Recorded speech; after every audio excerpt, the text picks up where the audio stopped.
For centuries in Kenya, lions and Maasai have been locked in an ancient dance. Lions see cattle as prey. Warriors see lions as their ultimate adversary. But this dance can't go on.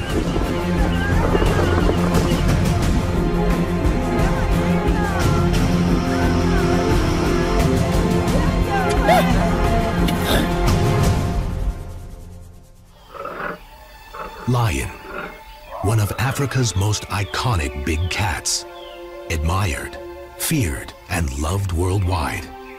They seem invincible.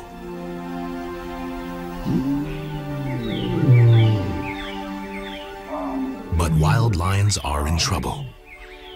Experts predict they may be gone from Kenya by 2030.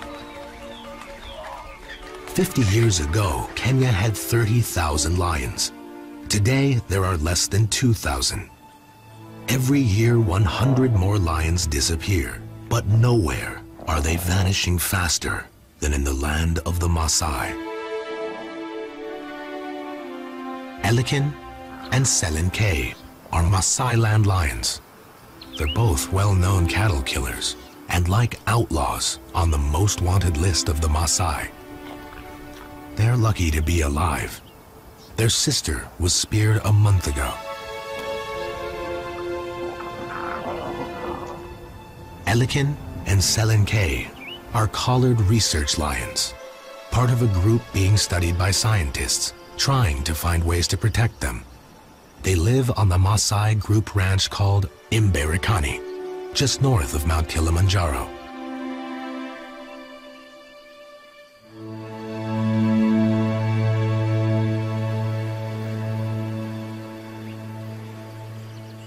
For the semi-nomadic Maasai that live here, livestock is the primary means of survival.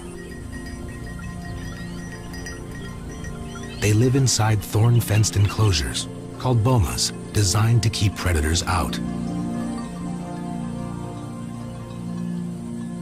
Almost 10,000 Maasai live on Imberikani, and each year they lose hundreds of their animals to the lions.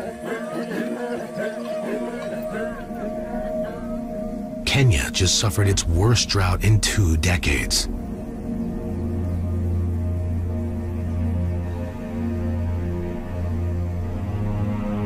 The huge loss of wild game and cattle has left both predator and man hungry and desperate.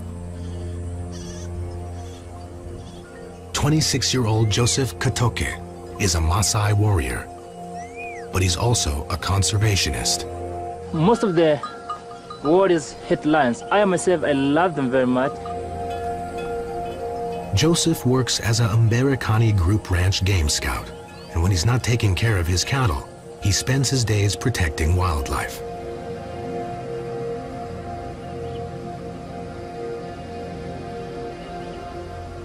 Today, like many others lately, Joseph has been called in to mediate. He normally wears his game scout uniform, but in this case, decides on plain clothes to keep warriors from turning on him. Big female, but there are 2 lions, big female and the other male cub, really big one too.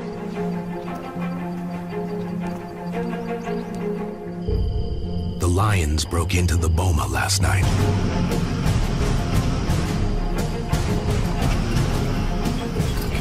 And wreaked havoc amongst the goats, leaving 3 dead or mortally wounded.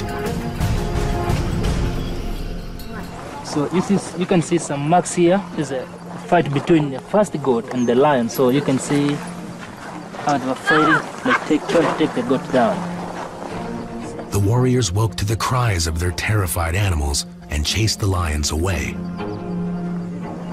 It was really badly injured. So the neck is broken, so it will automatically die.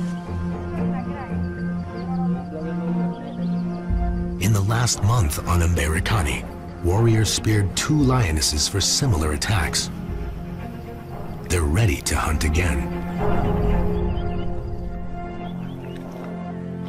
Elikin and Selenke are likely suspects, but since they've had cubs, they're staying away from Maasai livestock.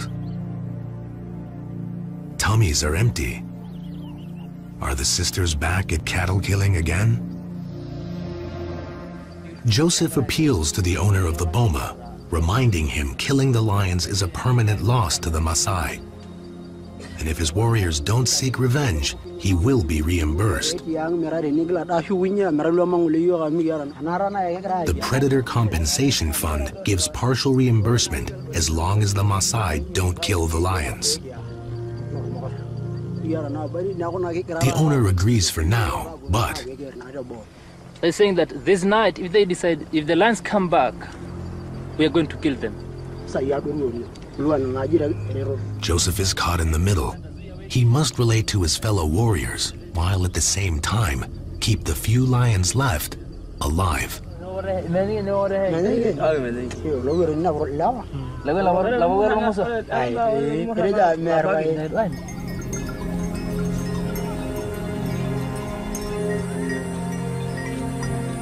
Merikani is a Maasai-owned communal ranch, and still an unfenced wilderness.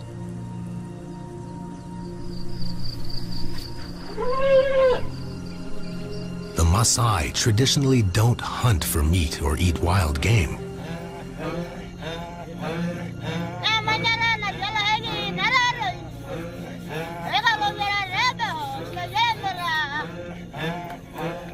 But warriors live to prove their bravery by hunting lions.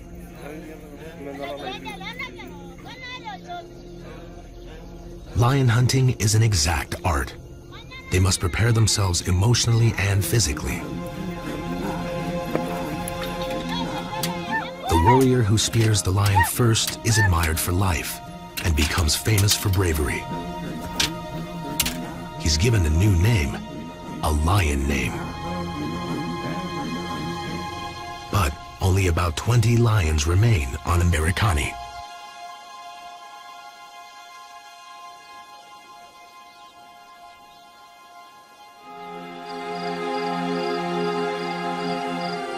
Nimoy, another collared lioness, lives inside an impenetrable whistling thorn forest.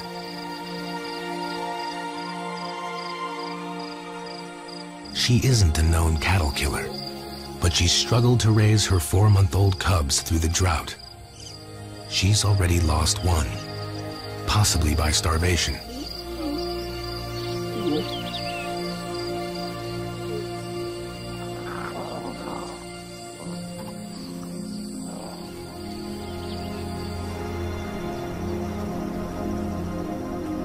As Nimoy tries to find food for her cubs, a new threat to the lions is being born. Lomanyak, 17, and Langkoi, 15, are going to be circumcised tomorrow at dawn.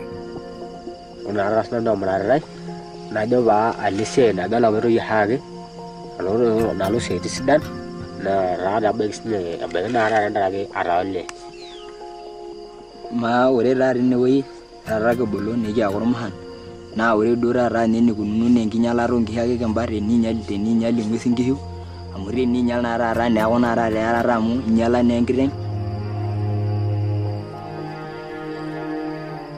After circumcision, they will belong to the same warrior generation as their friends and be bonded like blood brothers for life.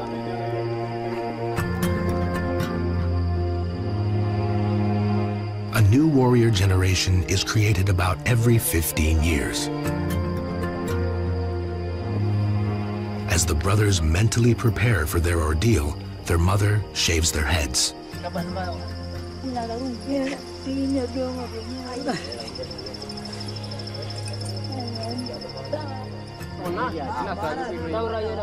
Their new age mates will stay with them through the night.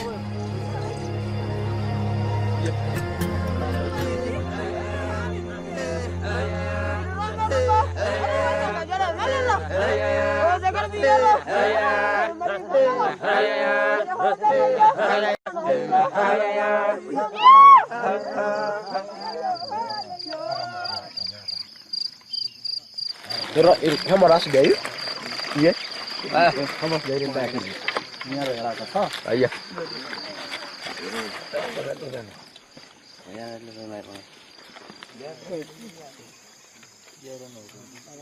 The circumciser is a trained male nurse from the local clinic.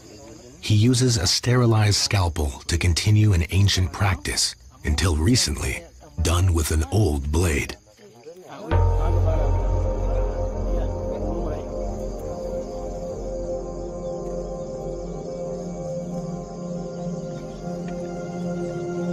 The brothers have made it through their public circumcision.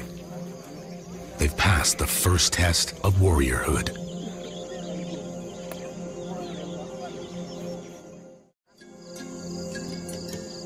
A week later, Lomanyak and Lankoi are well enough to sit outside with their father and dream.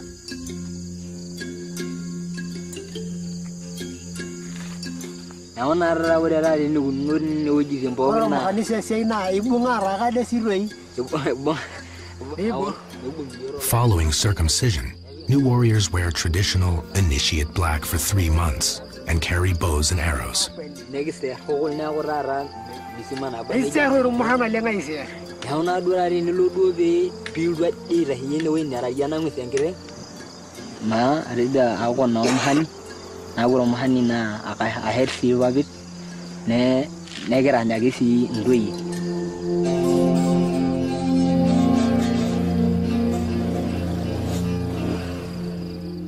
Not far away, the lions are at it again. They've mauled 2 donkeys and killed 1. The warriors are furious. Joseph does his best to calm them down.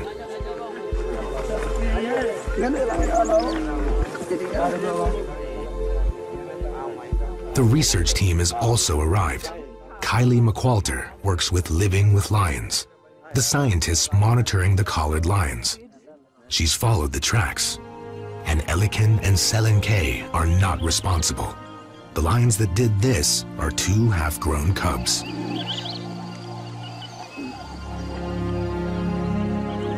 Okay, so they've agreed that they won't kill the lions if we can find them and KWS come and take them away. We've got a couple of days to find them. This rain isn't helping at all.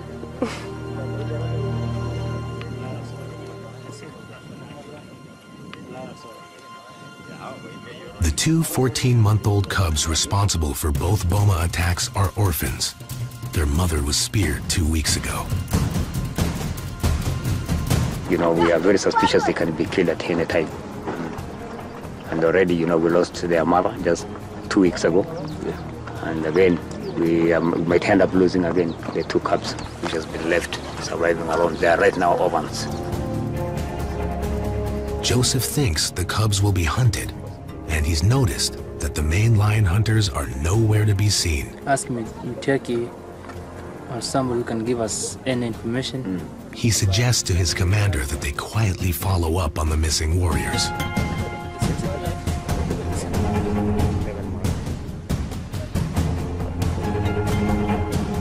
Kylie has just a few days to find the orphaned cubs and relocate them to safer land. And it will be like finding 2 needles in a haystack.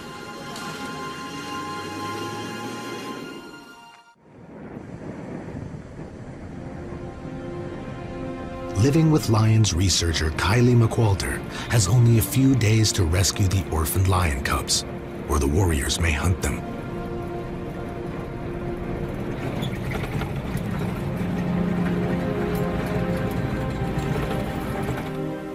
But there are thousands of acres to search, and the cubs are not collared.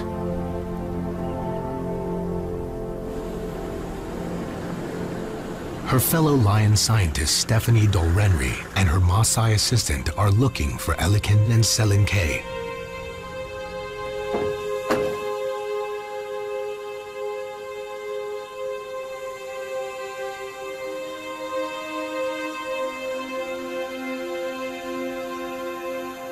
Collars are a tool for conservation, particularly with the lion guardians on the ground. They're able to know where those lions are, and they can track and they can say, okay, we know that a cow was killed over in one area and Marans might be going hunting over in that area, but our collared animals are all in another area.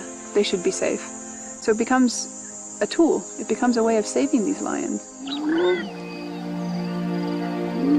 They find Elikin and Selenke, the two veteran cattle killers, in a shady spot near water, and unfortunately, several Maasai bomas. Hopefully, they won't be tempted. The researchers have learned that these persecuted lions live like fugitives, alone or in small groups, which is unnatural for these big social cats.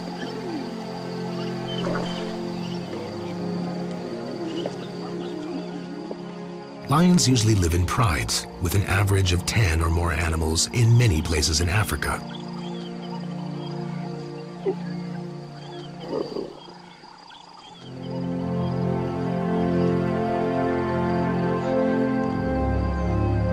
The scientists are trying to find ways to help the lions and the Maasai coexist,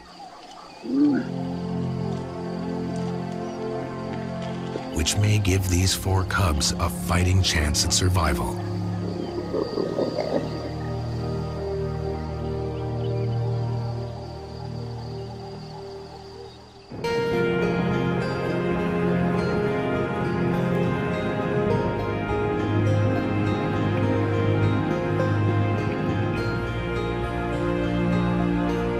Joseph goes back to the donkey boma to find out what his age-mate warriors are doing.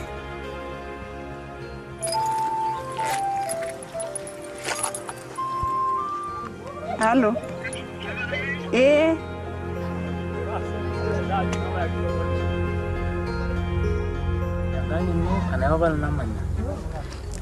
Hello, Papa. Pagana. Kanya say group ranjuriya. Ahi erinta bless. Iro ningo lighting wala ngani bolle la yon gadia no tieni. Ya wona mi into ninga de wuto no. Alama yu. Kai kirika. Kirika nasa.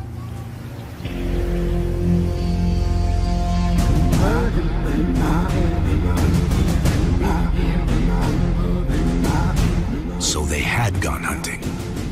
But by the time they got close enough to throw their spears, the orphan cubs split up and ran into the thick bush.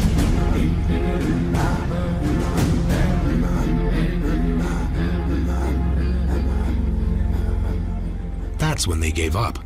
Some lost interest and others were afraid of getting into trouble.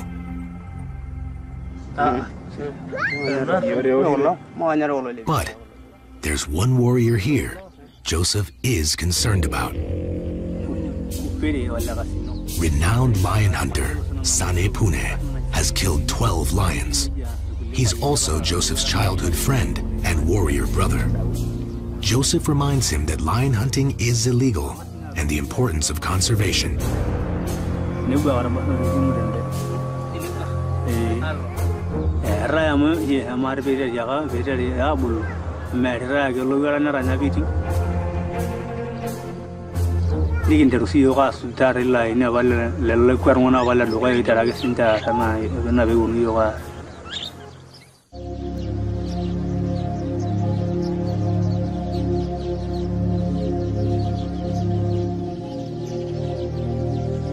Finally recovered from their circumcision, the two brothers Lomanyak and Langkoi face another test on their way to becoming warriors. In this phase of initiation, they must hunt birds.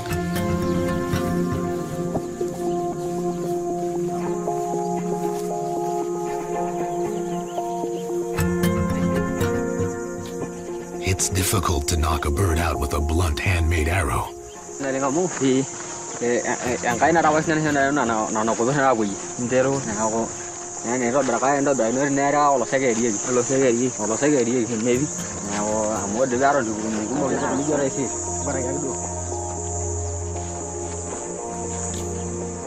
They're looking forward to hunting lions next.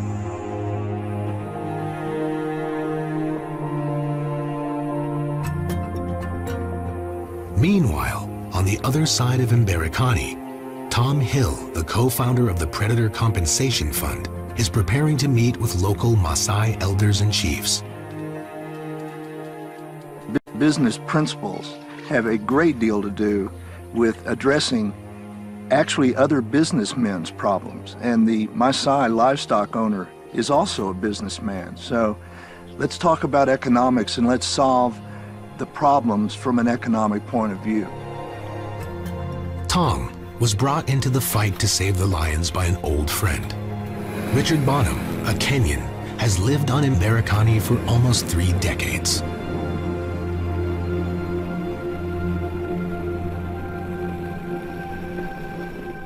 He started an eco-tourism lodge and has since brought conservation to the area. Today, he oversees a growing team of game scouts. And then it reached the stage where I could see the lion population was virtually extinct in the area. And so I went to the elders and said, what are we going to do here? You know, we've got to stop it. And they said, well, the only way you're going to stop it is paying us for the livestock that are killed by the predators. Tom and the elders have now come together to brainstorm how to prevent more lion killings. Since the Predator Compensation Fund was founded, very few lions were killed on Mberekani. But after the drought, everyone panicked.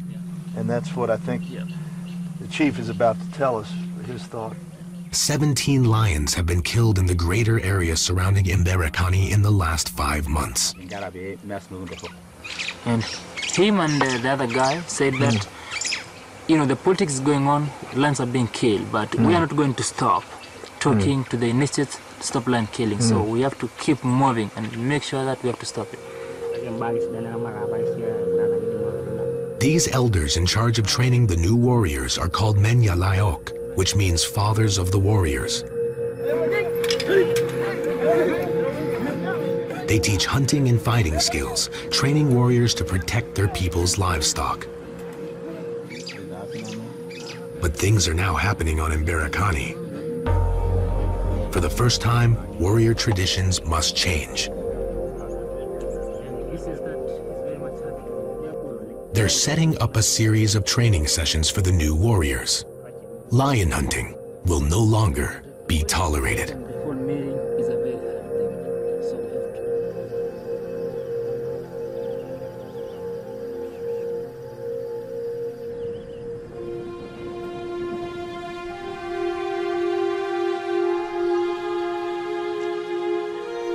Kylie McWalter and her research assistant are still searching for the 2 orphan cubs.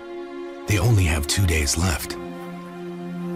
The warriors admitted to Joseph that they tracked them yesterday, but aborted their hunt after the cubs split up. Without collars, the cubs are hard to track. We eventually found tracks of one cub and followed the tracks all the way to the river, and then lost the tracks again. So we've come up here now to look for the tracks of the second cub. We've had no luck so far, so things are not looking good.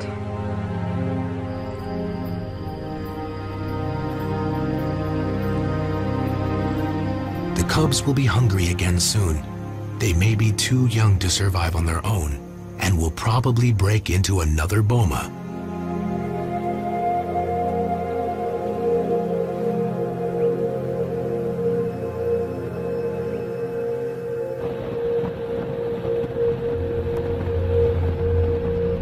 The next day, Joseph is sent to investigate a different kind of lion disaster off Mberekani. Poison, yeah.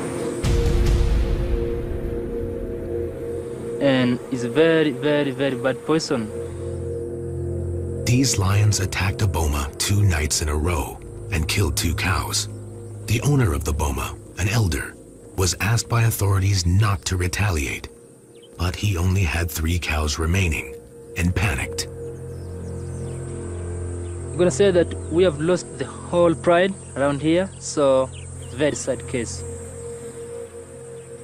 Have to talk to the community, try to talk to them to stop this, because this will never, if we still do this, no more lions or no more predators in our country or in Africa. Poison takes the guilty and the innocent. We have lost 5 lions in total out of the incident. The community member used this particular bucket here. They drew the blood in the bucket. They mixed it with the deadly poison, that is the ferrodin. And at night, in our absence, they placed this one at a site where the lions could access this bucket. The poison furidan, made in America, banned there, but imported to Africa, is tasteless and odorless and meant as a crop pesticide. It's so toxic, even the flies are dying. Any scavenger that eats the dead lions will also die. Kenya Wildlife Service burns the carcasses to prevent further damage. Poisoning is fast becoming one of the largest threats to predators in Kenya.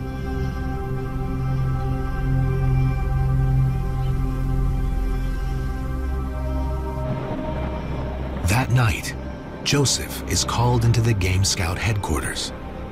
A sting operation is underway to arrest a lion hunter. An informer told Kenya Wildlife Service that Sane Pune went after the 2 orphan cubs this afternoon and speared one. But basically, the cub is already injured. So what the plan right now on the ground is KWS to team up with our team, that is the mobile one, which is right down there at Kwesu, to team up this night and track this guy, because already we are made to understand that some of the informer knows exactly where he is. So the notorious lion hunter. Yeah. Because I think he's not even aware that we are aware that he's the one who have speared the lion, or we know that the lion has been speared. So there's high possibility of getting him because he must be just on the ground. Joseph wants Sane Pune to be caught, even though this puts him in an awkward position. He's among of my best friends in Berikani Group Ranch, and also in my age set. He's the one who have speared the lion that the 2 cubs that the mom has been killed the last 2 weeks, and up to now, according to the report we have had, is that the lion has been speared badly and also badly injured. Just told everyone, and I just told my office and the whole security team that if Sane Pune is there, we'll automatically lose the lion, and this is what happened right today.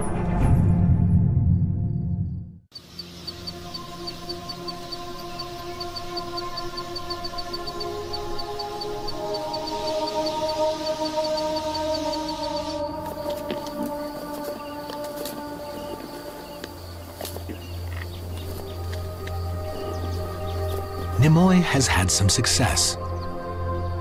She's managed to ambush an ostrich.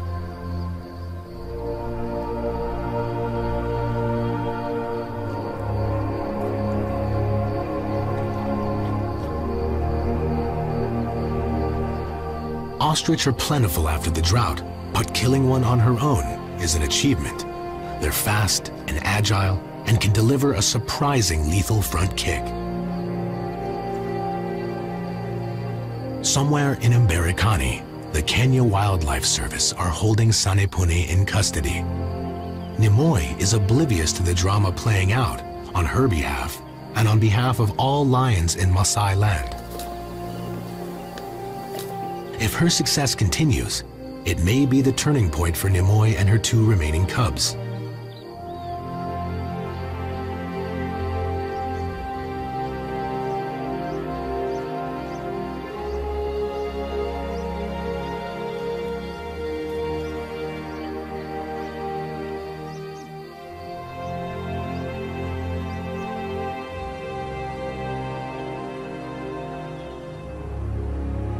Out on the plains, Joseph gets away from the stress of his job as a game scout and joins his fellow age mates for a wedding ceremony.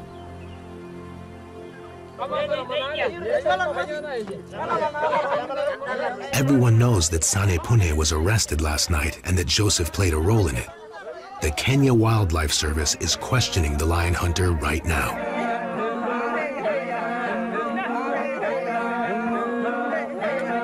Some of the warriors are angry with Sane Pune for being caught.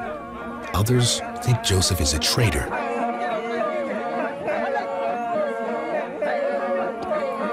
Joseph wants this to be a warning to his age mates, but his heart continues to walk the fine.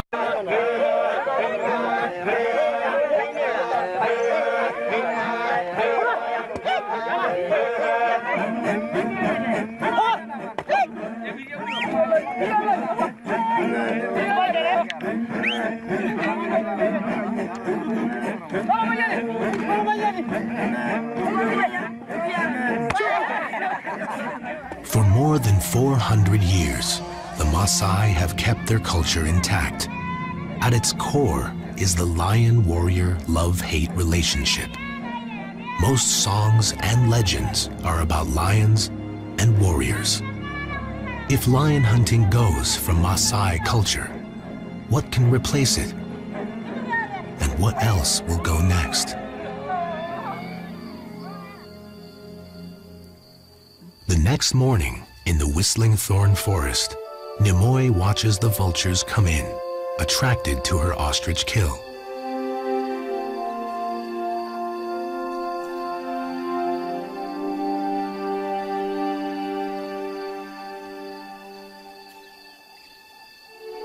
Lions all generally appear to be the same across Africa, but new genetic evidence is starting to emerge.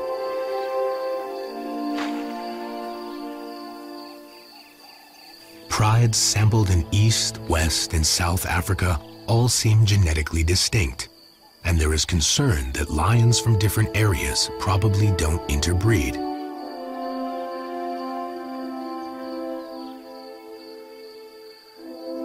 This means, to preserve the Maasai land bloodline, Nimoy and her small family are becoming even more precious as a gene pool.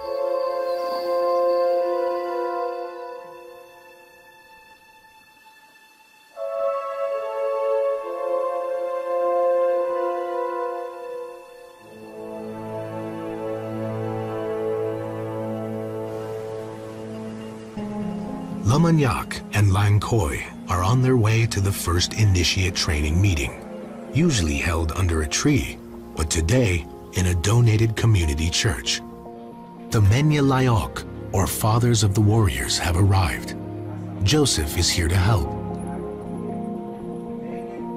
This is a historic day. It's the first time the new warrior lessons will be taught. Lamanyak and Lankoi have never been to an indoor meeting and don't know what to expect. One of the fathers introduces today's program.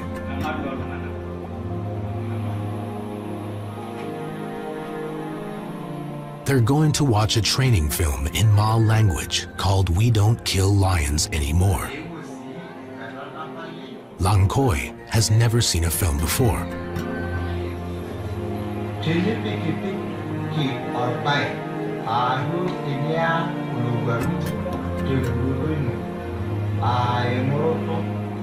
This film was made by Richard Bonham and Tom Hill's Fund to help teach communities about predator compensation. It's a starting point, explaining to the new warriors that with compensation, there's no need to kill lions anymore.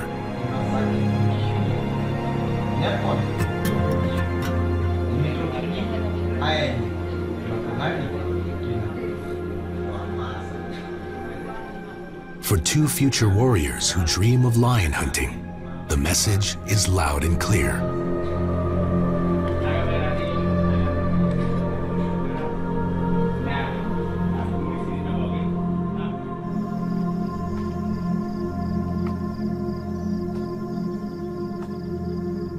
Back at their home, the despondent brothers tell their father about their first initiate meeting. His sons won't be experiencing the kind of warriorhood he remembers. How can they be warriors without hunting lions? Can they possibly define themselves as men?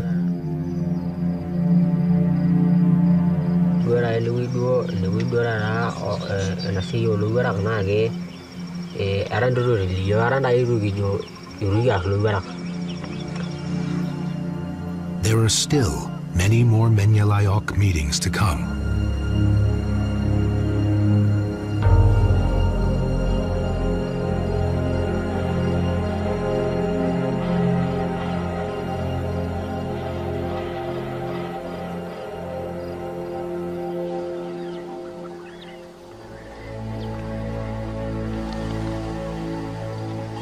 First light reveals Elikin and Selenkei's nighttime exploits. And this time, the researchers can sigh in relief. the veteran cattle thieves have also killed an ostrich. And as long as they don't return to livestock, there is hope for their future. Lions are specialist hunters, and once they've successfully killed, they will continue to improve the technique.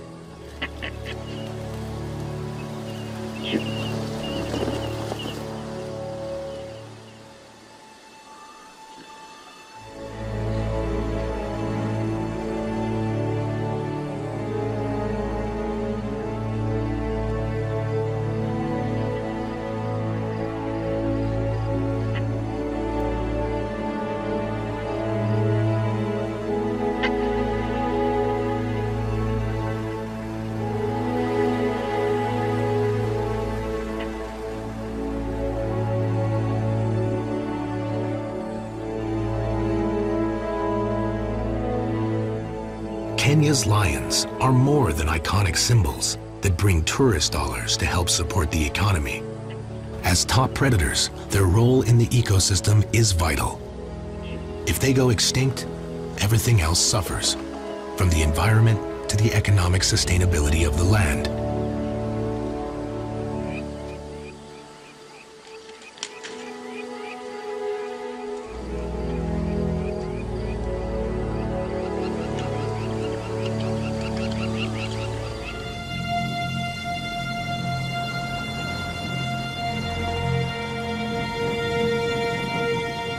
Sanepune, the notorious lion hunter, has been released by the Kenya Wildlife Service. There wasn't enough evidence to prosecute him. But there's still been no sign of the cubs, and Joseph decides to visit the lion hunter to see how he's doing. As angry as Joseph is, he's still Sanepune's warrior brother, and this will never change. Sanepune is glad to see Joseph, and feels comfortable enough to tell his side of the story.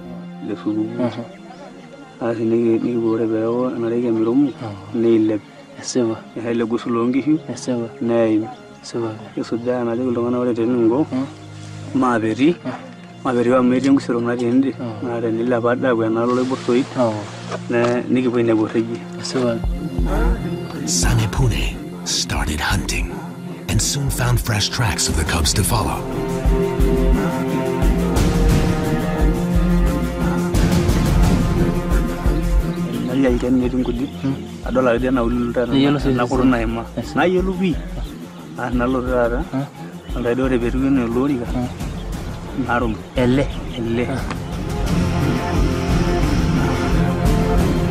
He carefully approached the shade tree and took aim. Sanepune is known for never missing his mark.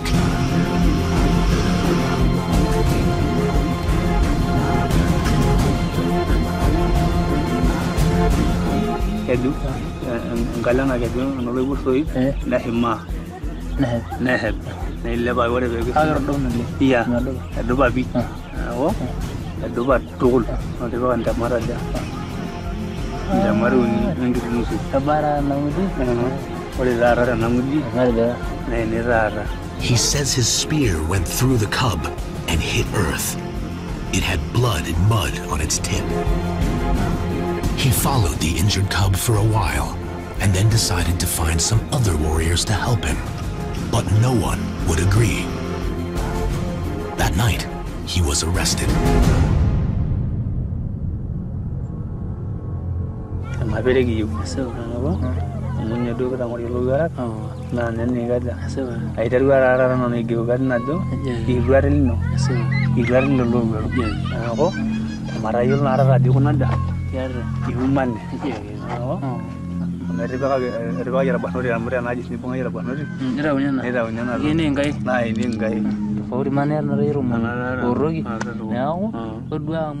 Joseph reminds his age mate that he's already killed 12 lions, and in Maasai culture, killing more than 9 is bad luck. He begs Sanepune to now stop. From what Sanepune claimed, Joseph believes the cubs are probably dead. Joseph knows that Sanepune won't change. He's a traditional Maasai, but he only has a few years left of warriorhood. Sanepune's father killed 9 lions. Sanepune grew up believing he must do the same. He finds this changing new world he lives in confusing and difficult to adapt to. He's a dying breed of warrior that may soon become part of Maasai legends.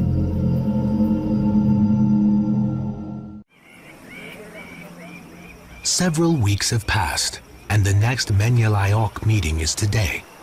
Only a few initiates have shown up. The new warriors are sullen.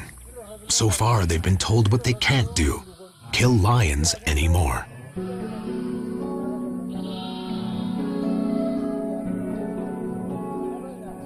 Tom Hill and Richard Bonham are here to support this grassroots initiative. Let me make it very clear that the ideas that you're hearing here today and the projects and the activities, the benefits that you will realize in the future are not coming from our ideas, but are coming, in fact, from your own people. The modern warrior education includes Maasai tradition, but introduces conservation, healthcare, and education. The fathers try to make the new lessons sound appealing.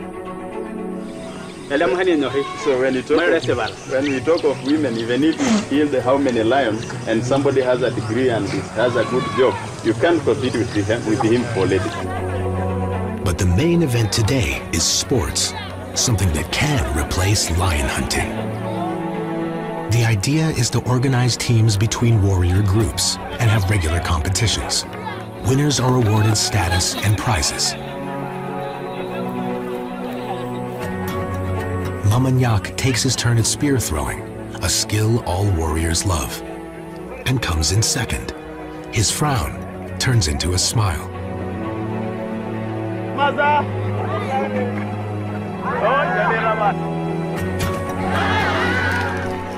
The day is a success, and next time more will attend. There are close to 1,000 new warriors on Mberikani alone. This story is only beginning for these teenagers, and the future is unknown. But as they continue their training, perhaps some will become different kinds of lion warriors. Research assistants that work with scientists, safari guides, and of course game scouts, following in the footsteps of Joseph. The same evening, the males of Mberikani are back.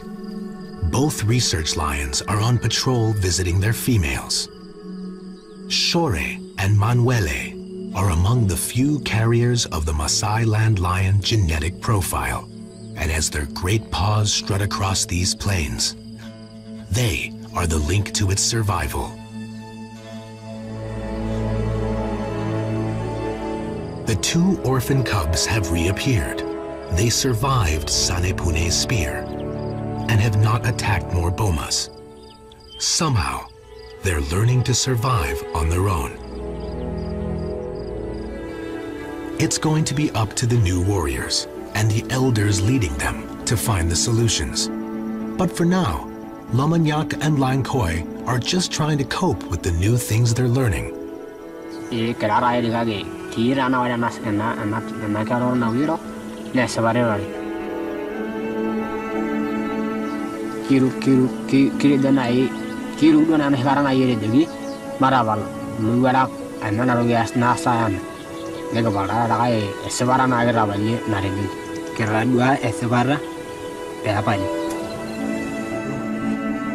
a few months, the 2 brothers can paint their faces with red ochre as they join their age mates for more warrior training